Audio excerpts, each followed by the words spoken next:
Good morning. Let's take a look at Thursday. Copenhagen-Viborg. I would have stuck with Copenhagen here. Was it a 0-0 at half-time? No, job done before half-time. Certainly all the way with Copenhagen there. With no trading angle. Let's have a look at Europe and indeed England. Bristol City, Sheffield United. It's not really in keeping with the 1-0, 1-1, 0-1 I expected. And that is your reason. There we go. That's the reason that we're not getting our usual under 2.5 goals in a playoff, promotion playoff. Red card and pen. So it was going as per my expectation, which would have been a 0-0. And then we're looking out for a 0-1, 1-0. For example, you take this penalty away and the 73rd minute for the first goal. So a little bit hard done by with the under 2.5 goal for the championship playoff there. But the red card, the emphatic game changer. We couldn't have got any trades out of that one, really, to be honest, with that red card. Bodo Glimt and Spuds, Man United and Atletico Bilbao. The value for me was to back Bodo Glimt and Atletico Bilbao in the to qualify market. But a big surprise that Atletico Bilbao were not more competitive. They have been very good in La Liga. And United have been all over the shop, haven't they? So interesting to see such an emphatic win. Chelsea, well, they did all the job in the first half, didn't they? The first leg. So they didn't really need to compound that. Just knock the stuffing out with a first half goal. Djurgården can now rely on Allsvenskan football from now on. And they do need to catch up because of the European fixtures. They find themselves nowhere near the top three early season. Fiorentina and Betis. So obviously there was a 1 goal in it from the first leg. 2-1 to Fiorentina from the first leg. So all Betis need to do was score a goal. And that's that boy Anthony. The highly skilled Manchester United winger. Highly skilled in, of course, inverted commas. Anthony doing the job. Getting the first goal. So this is a carbon copy of the first scoreline. Albeit for the other side, exactly what you need to go into extra time. No second half goal. I would have possibly, had I been up, laid the draw late on. The compensator for these two with that is to get the job done within 90 minutes. But a mirror of the first leg, but with a different winner. 2-1 first leg Betis, 2-1 second leg Fiorentina. Gossens. Up to you if you would have taken on a Betis lead. It would have been an obvious play on an aggregate scoreline perspective. It would be 1-3 on aggregate. So must get the next goal. So possibly, but there's only 4 minutes between the goal and both goals. So difficult to get on from a trading perspective because you've got to wait for the markets to settle down, etc. But possible angles, that was really about it yesterday. And moving on to today, it's a mixed bag throughout, starting with the Bundesliga. Red Bull Salzburg could be a bit of value at 2.35 today. They have been finding their feet. Like Manchester City this season, the new formed Champions League has messed with their heads. Salzburg, that's for sure. Charleroi and Westerlo, odds on at home. I like what I see with odds on at home. Danish First Division tends to be a goals league for me, particularly Odense, who I really like. Obi Odense, been absolutely rock solid. So I'd be looking at goals in this match from a neutral perspective. Danish First Division, no great interest there. Championship, Coventry against Sunderland. Again, you saw yesterday with Sheffield United, the usual under 2.5 goals pattern that pervades these semi-finals or these playoff quarter-finals, moving to semis, moving to finals. Should be very strong under 2.5 goal bias. Should be a backing 0-0 pre-match as well. You're going to, these two look very well matched, don't they? So for me, if I am to trade at all, it's going to be on the unders market. Ilves and Hacker, season's beginning. Hacker are one of the worst sides in the Veikkausliiga. It's, rather than playing football, it seems to be. They just do the Hacker for 90 minutes and lose heavily. Ilves, not the greatest side in the Veikkausliiga, but they are odds on because of the opponents. You can have a look in the standings. Hacker should be at the bottom of the Veikkausliiga. No, they're not. They're fifth. 5 shots on, 2 off and a corner. Ilves are fourth. 5 shots on, 3 off and no corner. So they're both in pretty decent enough form. 2 consecutive defeats for Ilves will be something they'll be keen to end. I'm not sure I would trust 1.5 on that basis today. These two are very near each other. Very similar form. Wolfsburg and the Hoff. Having a look at the standings, you will see that Hoffenheim just got a little bit of work to do to ensure they don't get drawn into this relegation dogfight. 5-point gap between themselves and Heidenheim. The weekend Bundesliga is going to be very, very interesting. We have 2nd to 7th involved in Europe. No one has nailed a European place apart from Bayer Leverkusen. So 3rd to 7th. They don't know where they'll be playing. Champions League, Europa Conference League, or not playing at all. Very competitive. Similar story at the bottom as well. But there's a 5-point gap to the Hoff. Hoff must get something today to keep that gap. Two consecutive wins for Heidenheim. And that is going to be an even more comfortable cushion for the Hoff today. Wolfsburg, mid-table mediocrity for them. Don't have any carrot or stick. So the real impetus is with Hoffenheim.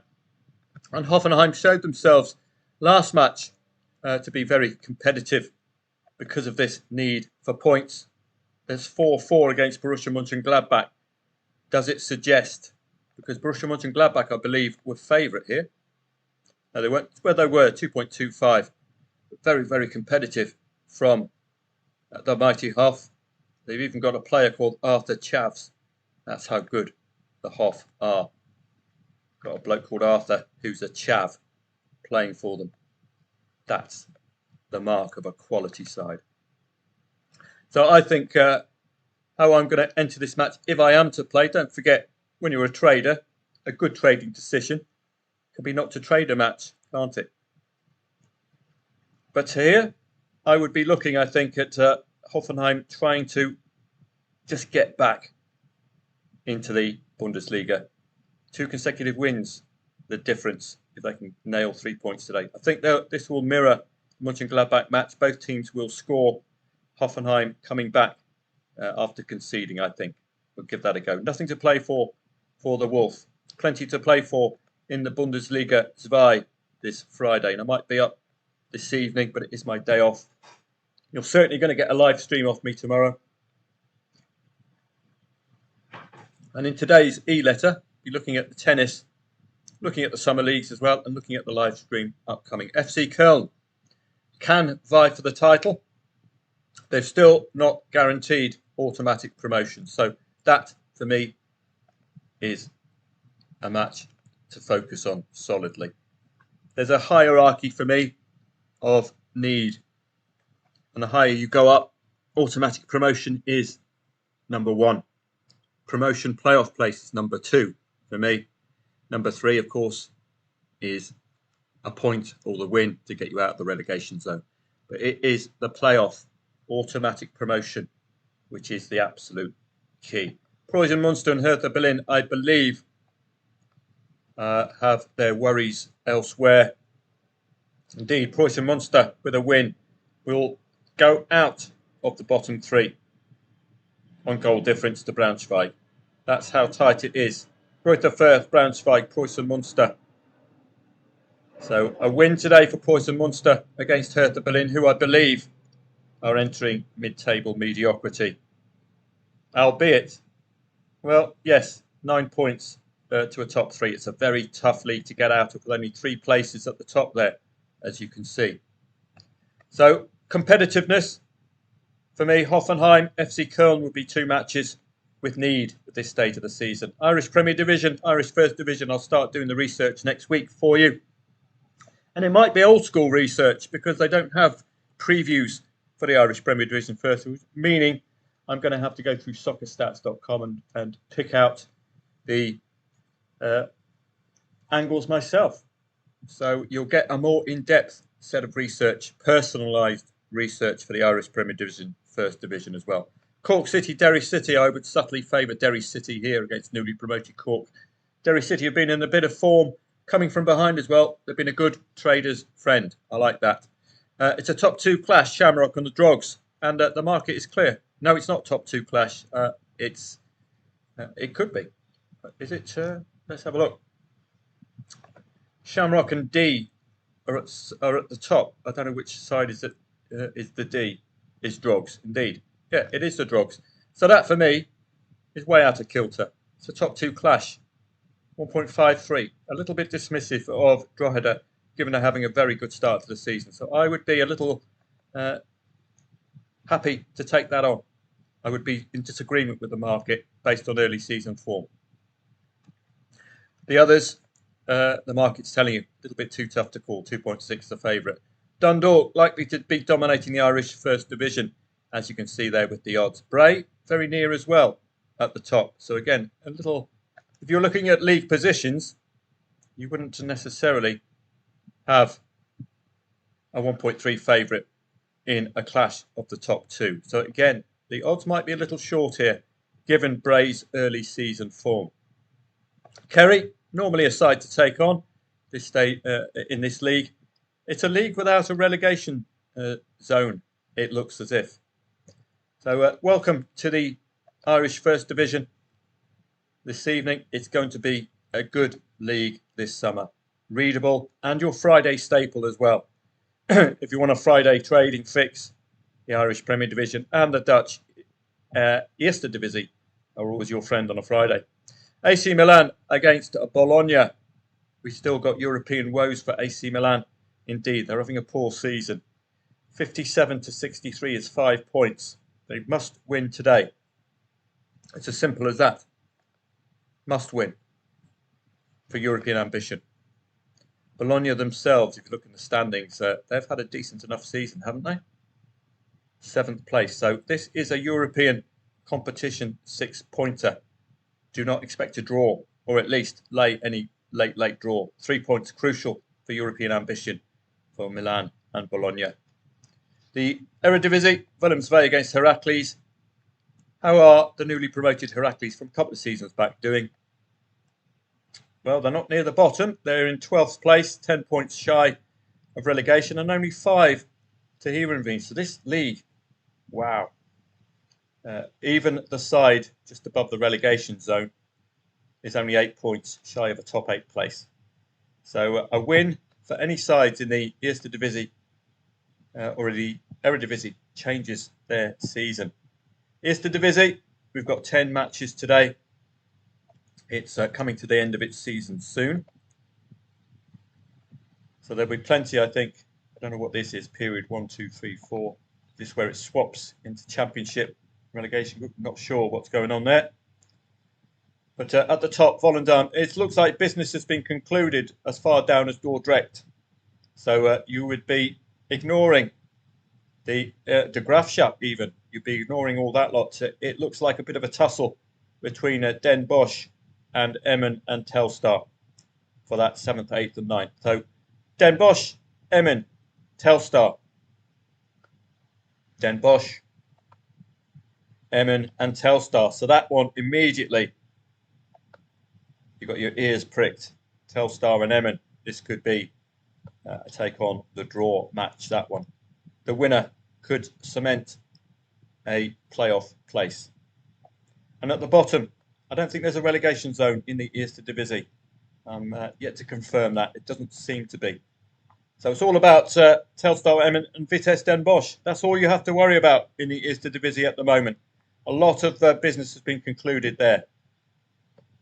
Polish Ekstraklasa, all the others.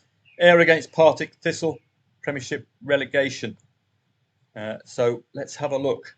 Ayr against Partick Thistle. Is this a team from the Premier Division playing a team from the Championship? I'm not too sure. Let's have a look. They're both from the Championship, it seems. So it's a 1-0 lead for Ayr in the first leg. Partick Thistle must score the next goal. Or a bit like the Arsenal-PSG match, if Ayr score again, Partick Thistle must score 2 in the second half. So watch out for that pattern this evening. Las Palmas against Rayo Vallecano. It's touching relegation 6-pointer status. Well, Las Palmas, with a win, could possibly go out of the relegation zone on similar points, but not on goal difference. So 3 points crucial for Las Palmas today. Rayo Vallecano in 8th place. Look at all this lot waiting in the wings for them to cock it up. Valencia, Sociedad, Mallorca, Osasuna, all keen for that Europa Conference place, 44 points. So that's an important match this evening. Got the big boys out in Super League with the special ones, Fenerbahce, at 6 o'clock. Those are our main leagues. We do have the peripherals as well. And it makes for an interesting Friday. It's normally my day off, but I might be up. If I am up this evening, I will trade for you, but saving my funds, I think, for tomorrow. And the tennis continues to be its usual quality at this stage, prior to a French Open, the first Grand Slam. The starred matches are the ones I would have focused on myself. Look at the surprise Bautista Agut against Arnaldi, for example. I don't know Arnaldi. I don't know why he's 1.25. I know Bautista Agut. Was there well, the rankings differential really isn't in keeping with 1.25. I like Bautista Agut. From a personal perspective, I wouldn't necessarily have taken on Bautista Agut there. But let's have a look. Vukic. There was I made a video for you yesterday, which I'll be passing on today in the e-letter. And it caught a ladies' trade yesterday. Ostapenko against Shramkova. So thankfully, that was shown in the video. And it's a nice and simple one. 1.36 favourite, loses the first set. Comes back, wins the second and third. 18th against 41st, so tight enough rankings. Really good recovery. You could have got over evens about this 1.36 shot, or even higher. So it's warming up nicely, the tennis, and I'm waiting on AI to finish my course for me. In fact, I think I've finished it, but it just needs to be collated. He spat out some 300 tennis trading scenarios, and could have carried on, to be perfectly honest. So what I have to do is collate those, come up with a workable strategy. I've got a tennis idea, and that's to look at the characteristics of the players. Grigor Dimitrov, for example, what kind of a characteristic is he? So keep an eye out for the Football Trading Profits e-letter video. We'll be dropping one every Friday. Hi, welcome to this week's e-letter. And in this this week, we'll be introducing you to the tennis markets. Oh, excuse me. As they appear on betfair.com. Oh, let's just pause that. I'll also be introducing you to our summer football leagues, which you know very well, don't you? Finland, Sweden, Norway, Ireland tend to be the big four. And we'll also be talking about the live stream on Saturday, which I hope you can attend. I don't understand why we don't have more numbers at these live streams. They are excellent. They're part of the service, and they provide you with a really solid foundation to learn trading, how it's applied in the real world. There's trading courses that will just leave you to it. I've got live streams. They're absolutely free. If you're going to trade on a Saturday, then trade with me. You don't have to follow my trades, but what I'll do all the heavy lifting for you. I'll tell you, X has conceded the first goal and they were favourite at home. Have a check. So please do read that e-letter today. It will talk all about the upcoming live stream. We've got plenty to look at. Premier League, Aston Villa, Man City. League One, Finnish Viscountleague, two of the big three playing. French League 2 matches remaining. 2nd to 7th, all competitive European battles, like the Bundesliga's Vi. 5 teams involved in relegation battles. The French League on Saturday. Bring your berets and your hoop tops and your onions and cheese. We're going to have a French League feast. Bundesliga's Vi as well. Plenty doing there. Italian Serie A still relatively early to the end of the season. I think 4 matches remain, or 3 matches remain, 4 in Spain. So not much going on. But what am I doing? Giving away the e-letter to you. So go to YouTube and read that e-letter, please. It's completely free. And we'll be doing it every Friday. And if you want anything specific discussed, any topic discussed for the e-letter with a video tutorial, let me know. It could be you want to tighten up your insurance, practice that a bit more. Maybe you want me to show you how to actually apply on the Betfair website itself rather than using Fairbot, that kind of thing. Well, have a great Friday. You might hear from me this evening, but it's normally my day off. Saturday is where I will be with you pretty much from 12 o'clock, 12:30 to about, I would say 6 o'clock tomorrow, picking up some good plays. Have a great day. Look for the e-letter, and I look forward to seeing you either this evening or members of footballtradingprofits.com and any other YouTubers want to come along. Got an excellent live stream waiting for you. Have a great day.